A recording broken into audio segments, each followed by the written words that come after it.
கிளம்பி ரெடியாக தான் இருக்கேன். ஆ பிளான் பண்ண மாதிரி பக்காவாக போயிட வேண்டியதான். இன்னும் எவ்வளோ நாளைக்கு தான் என் காசுலேயே உட்காந்து தின்னுட்டு ஊர் சுற்றி தலைய போகிறேன்? வேலைக்கு போகிற ஐடியா இருக்கா இல்லையா? இருக்கிற சொத்தெல்லாம் இவனே தின்னு அழிச்சிருவான் போல. சே, வேலைக்கு போலன்னு உயிரை வாங்குறாங்க. என்னத்தையோ 12K 10K சேலரி வாங்குறவங்க கூட நிம்மதியாக இருப்பான். இவ்வளோ சொத்து இருந்தும் நிம்மதியே இல்லை.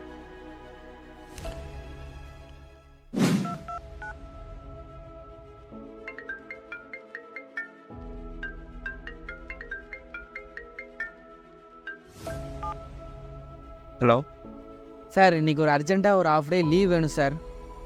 சரி எடுத்துக்கோங்க. ஆனால் ஹாஃப் டே சம்பளம் கட் ஆகும், பார்த்துக்கோங்க. என்ன சார், சம்பளமே 12,000 தரீங்க, அதுலேயும் கழிச்சிட்டா எப்படி சார்?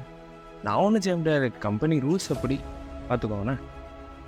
சே, என்னடா அது நாய் பிழைப்பா இருக்கு.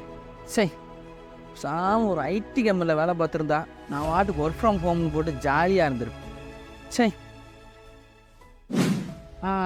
ஆமாம் சார். அதைத்தான் பார்த்துட்ருக்கேன். தம்பி, காப்பி கேட்டா குடிக்கவே இல்லை. அம்மா மீட்டிங்கில் இருக்கம்மா, கொஞ்சம் பேசாமல் இரு. ஆமாம் சார், அந்த இஷ்யூ தான். ஓகே சார், நான் முடிச்சுட்டு உங்களுக்கு இன்ஃபார்ம் பண்ணுறேன். சரி. தம்பி, காலையிலையும் சாப்பிடல, மதியமும் சாப்பிடல, இப்போ காப்பி கூட குடிக்காம என்னதான் பண்ற? ஆமாம், நான் என்ன சொந்தமாக பிஸ்னஸ் பண்ணிக்கிட்டு இருக்கேன், நினச்சபடி சாப்பிட்டுட்டு சுற்றிக்கிட்டு இருக்கிறதுக்கு. ஐடிமா ஒர்க் ஃப்ரம் ஹோமில் தானே இருக்கேன், வேலையப்பாருன்னு உயிரை வாங்குறானுங்க.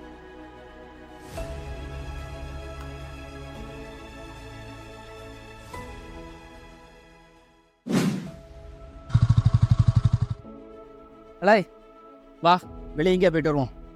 இல்லை வேலை கிடக்கு, இந்த வண்டியை வேற முடிச்சு கொடுக்கணும். ஓன் பிஸ்னஸ் தான்ல, நாளைக்கு பார்த்துக்கலாம். வா, ஜாலியாக வெளியே போயிட்டு வருவோம். எது ஜாலியாவா? ஏன்பா சொல்ல மாட்டேன்? எனக்கு என்ன எங்கள் அப்பா சேர்த்து வச்சு சொத்தா இருக்கு? இந்த வண்டியை முடிச்சு கொடுத்தா தான் 4 காசு கையில் பார்க்க முடியும். நான்லாம் வரல, நீ போ. கஷ்டம் இல்லாத வேலைன்னு எதுவுமே கிடையாது. நமக்கு பிடிச்ச வேலையை செய்யலைனாலும் செய்கிற வேலையை பிடிச்சி செய்வோம். அனைவருக்கும் உழைப்பாளர் தின நல்வாழ்த்துக்கள்.